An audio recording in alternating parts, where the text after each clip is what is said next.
Bismillahirrahmanirrahim. Assalamualaikum warahmatullahi wabarakatuh. Jamaah dan sahabat-sahabatku yang dimuliakan Allah Subhanahu wa taala. Ketika Nabi Ibrahim alaihissalam menikah dengan Sarah, kurang lebih 80 tahun belum dapat keturunan. Lantas Nabi Ibrahim tidak bosan-bosannya berdoa, dan doanya Nabi Ibrahim diabadikan oleh Allah di dalam surah As-Saffat surah 37 ayat 100. Rabbi habli minas solihin, Rabbi habli minas solihin. Ya Tuhanku, anugerahkanlah aku keturunan anak yang soleh. Tapi tetap Nabi Ibrahim belum dapat keturunan. Akhirnya Nabi Ibrahim dianjurkan oleh Sarah untuk menikah lagi, dengan harapan Nabi Ibrahim dapat keturunan. Tapi Nabi Ibrahim tidak mau menikah karena dia sangat cinta dan sayang sama Sarah. Sarah itu cantik di zamannya. Sarah itu memang bangsawan, karena memang Sarah itu sepupu daripada Nabi Ibrahim alaihissalam. Jadi bapaknya Nabi Ibrahim dengan ayahnya Sarah itu bersaudara. Makanya Nabi Ibrahim tidak mau menikah lagi. Tapi Nabi Ibrahim didesak oleh Sarah, pokoknya engkau harus menikah wahai Ibrahim. Akhirnya Nabi Ibrahim menerima tawaran Sarah tersebut. Baik, kalau begitu Sarah, engkaulah yang mencarikan jodohnya. Di saat itulah akhirnya Sarah menjodohkan Nabi Ibrahim dengan Hajar. Sepertinya cocok Nabi Ibrahim menikah dengan Hajar ini. Hajar ini hadiah dari pembantu Raja Mesir. Nah, tidak lama kemudian Nabi Ibrahim alaihissalam menikah dengan Hajar, dan Hajar juga tidak lama kemudian hamil dan melahirkan seorang anak diberi nama Ismail. Ismail itu bahasa Ibrani dari kata Isma. Isma artinya mendengar, El artinya Tuhan. Jadi Ismail artinya Tuhan mendengar, karena cukup lama Nabi Ibrahim berdoa. Nah, ketika Nabi Ibrahim dapat keturunan Ismail, doanya Nabi Ibrahim sangat berbeda sebelum dapat keturunan. Disitulah Nabi Ibrahim berdoa, Rabbi ja'alni muqimas sholati wa min dzurriyyati Rabbana wa taqabbal doa. Ya Tuhanku, jadikanlah aku dan anak cucu keturunanku yang selalu mendirikan sholat. Dan doa itu diabadikan oleh Allah dalam surah Ibrahim, surah 14 ayat 40. Kemudian hiduplah satu rumah dengan Sarah.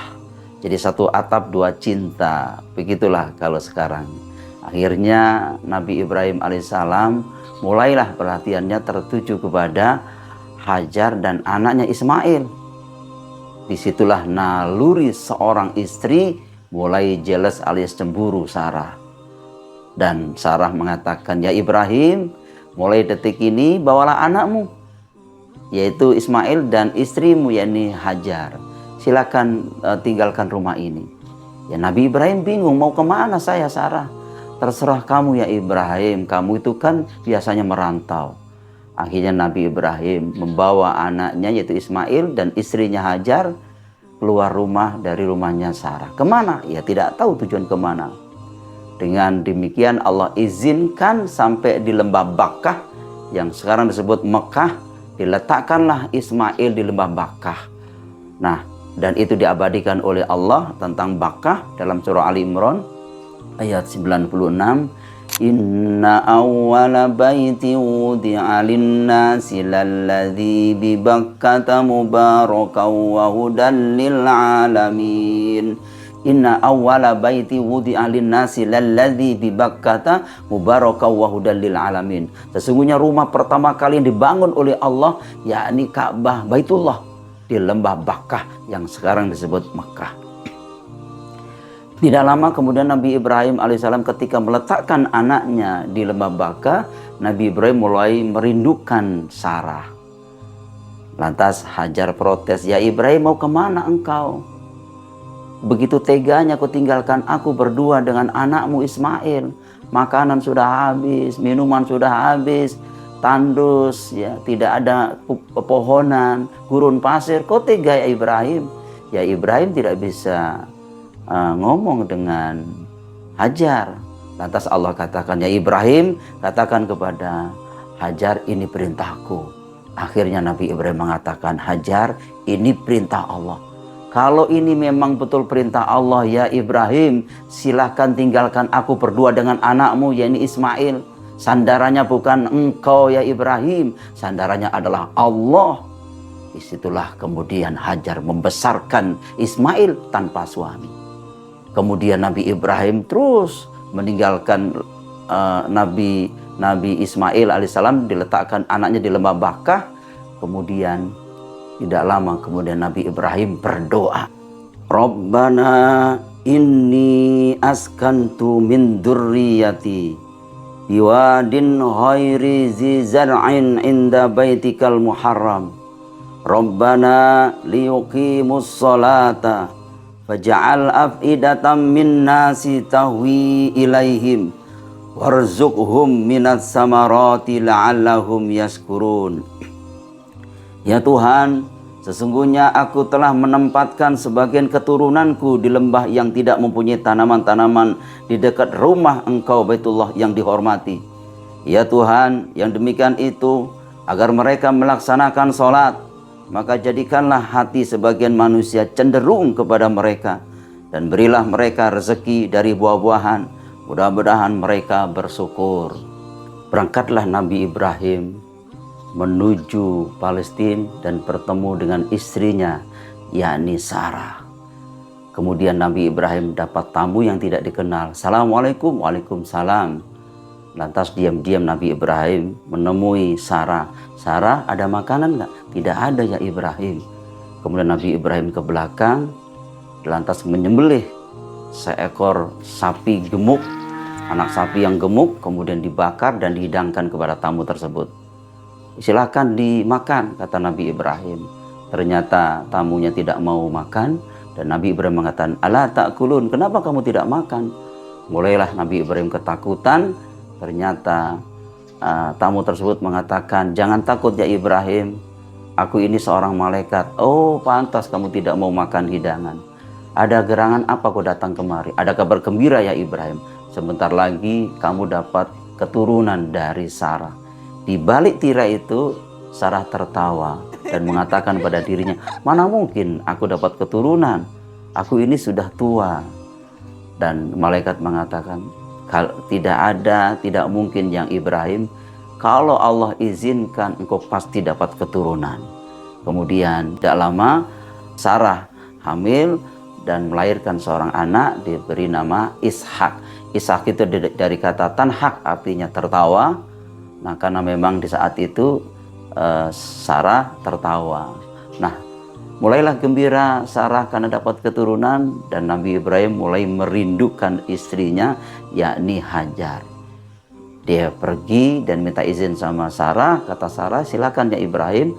Akhirnya Nabi Ibrahim menemui istrinya, yakni Hajar, menuju ke Mekah.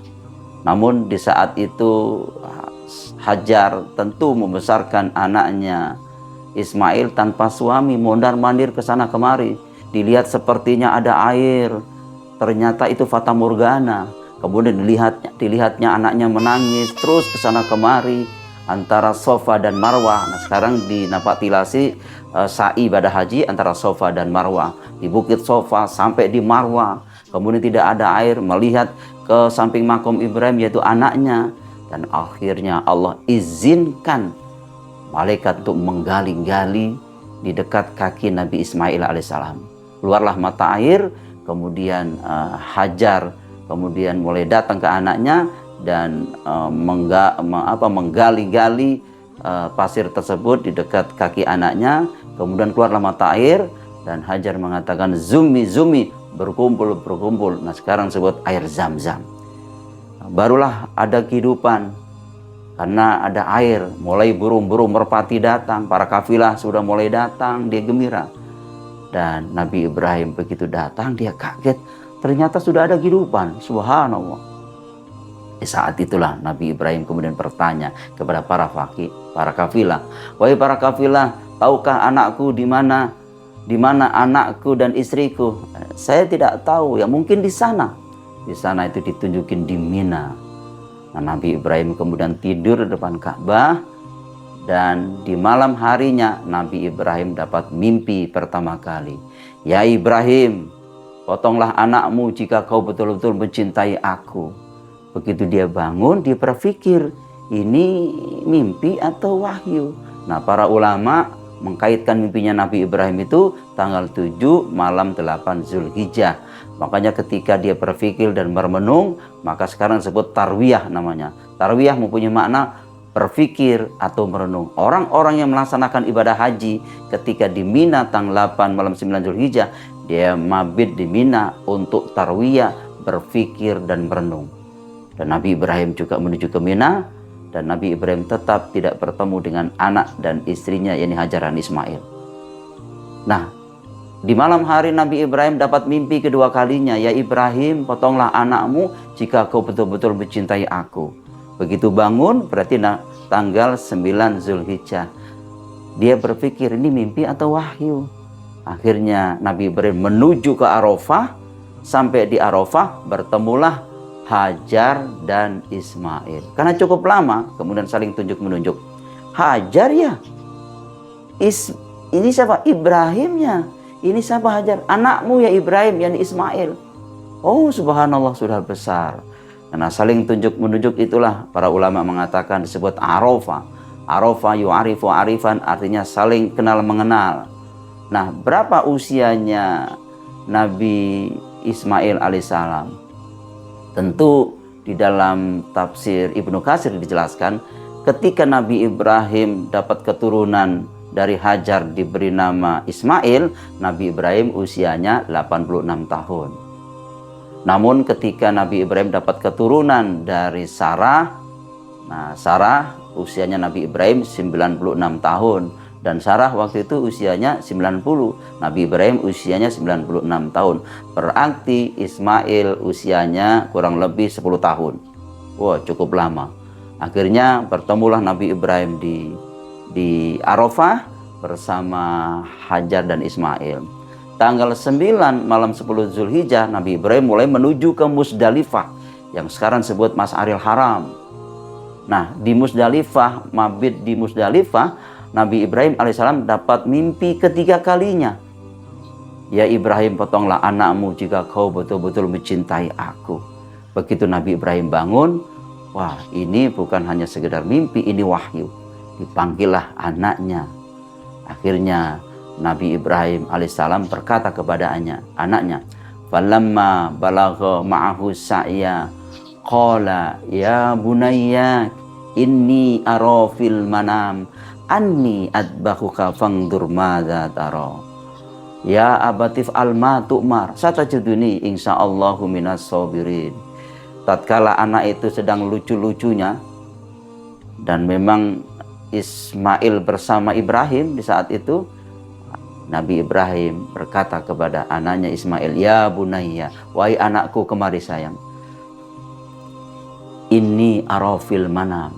Sesungguhnya aku dapat mimpi, dan mimpi itu anni adbahuka, yakni menyembelih engkau. Fangdur madza tara. Bagaimana menurut pendapat kamu?" Anaknya Ismail adalah anak yang soleh. Dia mengatakan, "Ya abatif alma tu'mar. Kalau ini memang betul-betul perintah Allah, wahai ayahku, lakukanlah. Satajiduni insyaallahu minas sabirin. Semoga engkau mendapati aku anak yang soleh." Subhanallah. Jawaban Ismail tidak dikira oleh Nabi Ibrahim alaihissalam. Akhirnya dibawalah anak itu, Ismail, sampai di Jabal Kurban, yakni di Mina. Dalam perjalanan sebelum sampai di Mina, digoda oleh iblis laknatullah. Dan iblis mengatakan, "Ya Ibrahim, cukup lama kamu belum dapat keturunan. Sekarang kamu dapat keturunan, anakmu kau akan sembelih. Ayah macam apa yang tega menyembelih anaknya?" Kemudian iblis juga menggoda Ismail. "Ya Ismail, jangan turuti ajakan ayahmu. Ayah macam apa yang tega menyembelih anaknya?" Dan kemudian sepakatlah Nabi Ibrahim mengambil kerikil bersama Ismail dan melempar Bismillah Allahu Akbar, yakni tanggal 10 Zulhijjah. Orang yang melaksanakan ibadah haji tanggal 10 Zulhijjah, yakni lempar Jumratul Aqabah. Orang yang tidak melaksanakan ibadah haji tanggal 10 Zulhijjah melaksanakan sholat Idul Adha. Akhirnya sampailah di Bukit Kurban, di Jabal Kurban, mulailah dibaringkan anaknya Ismail. Kemudian Ismail berkata kepada ayahnya Ibrahim, "Wahai ayahku Ibrahim, ikatlah kaki dan tanganku supaya engkau tega menyembelih aku, dan tutuplah wajahku dengan gamisku ini, bajuku ini, supaya engkau mudah menyembelih aku dan tega menyembelih aku. Dan kasih baju ini sebagai tanda cintanya aku berkorban. Kasih kepada ibuku yakni Hajar sebagai rasa cintanya berkorban kepada Allah." Akhirnya Nabi Ibrahim mengikat kaki dan tangannya, menutup wajah Ismail, sampailah sampai pelipisnya mau disembelih. Nabi Ibrahim takbir, Allahu Akbar, Allahu Akbar, Allahu Akbar. Disambut oleh malaikat, la ilaha illallah, Allahu Akbar. Disambut oleh Ismail, Allahu Akbar walillahil hamd. Begitu mau disembelih, Allah turunkan wahyu, ya Ibrahim, qad sadaqta ru'ya, kau telah membenarkan mimpimu. Akhirnya diturunkanlah domba sebagai penggantinya Nabi Ismail alaihissalam. Nabi Ismail dipeluk, kemudian yang disembelih adalah seekor domba. Dan disitulah kemudian Nabi Ibrahim gembira. Ternyata yang disembelih adalah kambing atau domba. Kenapa yang disembelih itu domba atau kambing, bukan Nabi Ismail alaihissalam? Di saat itu Allah perintahkan untuk berkorban kepada Nabi Ibrahim. Nabi Ibrahim tidak dianjurkan untuk menyembelih Ismail, tetapi Nabi Ibrahim dianjurkan oleh Allah menyembelih rasa memiliki Ismail. Karena Nabi Ibrahim tidak punya apa-apa. Lillahi ma fis samawati wa ma fil ard. Semuanya ini adalah milik Allah. Di langit dan bumi adalah milik Allah. Kita juga demikian. Kadang kita memiliki rasa memiliki tabungan, rasa memiliki deposito, rasa memiliki uang. Disitulah harus dipotong, disembelih, dikorbankan sebagai tanda cintanya kepada Allah SWT. Begitu juga kenapa diganti dengan domba? Di dalam diri manusia ada unsur kebinantangan. Makanya berkorban. Korban itu dari kata koroba, yukoribu, kurban. Kurban artinya mendekatkan diri kepada Allah. Pertanyaannya, bisakah kita mendekatkan diri kepada Allah jika masih ada sifat kebinantangan kita? Tentu tidak bisa. Sebab itu ketika kita berkorban, esensinya adalah menyembelih sifat kebinantangan kita. Rakus, manipulasi data, suka korupsi, suka maksiat, itulah sifat binatang. Itu yang harus disembelih sifat kebinantangannya, sehingga yang ada sifat insani. Inilah makna daripada surah 22 ayat 37, la yanalallaha luhumuha wala dima'uha walakin yanaluhu taqwa minkum. Darah dan daging tidak akan sampai kepada Allah melainkan nilai ketakwaannya. Walaupun setiap tahun misalnya saudara-saudara kita tiap tahun berkorban, sapinya gemuk-gemuk, kemudian kambingnya gemuk-gemuk, tapi masih ada sifat kebinantangannya, masih rakus, masih korupsi, masih berbuat maksiat, berarti mereka belum berkorban, tetapi baru numpang motong. Karena pada hakikatnya adalah nilai ketakwaan itu yang diterima oleh Allah SWT. Sahabat-sahabatku dan teman-teman semuanya yang dimuliakan Allah SWT, dari sini kita bisa mengambil iktibarnya bahwa ketika kita berkorban ternyata adalah menyembelih sifat kebinantangan kita. Ketika kita berkorban pada hakikatnya menyembelih rasa memiliki, sehingga kita betul-betul lebih dekat dengan Allah. Dan hari ini kita yakin pasti bisa mendekatkan diri kepada Allah, menyembelih sifat kebinantangan kita sebelum tumbuh berkembang, menyembelih rasa memiliki kita, sehingga menyembelih keegoan kita, sehingga kita betul-betul lebih dekat dengan Allah. Barakallahu fikum. Assalamualaikum warahmatullahi wabarakatuh.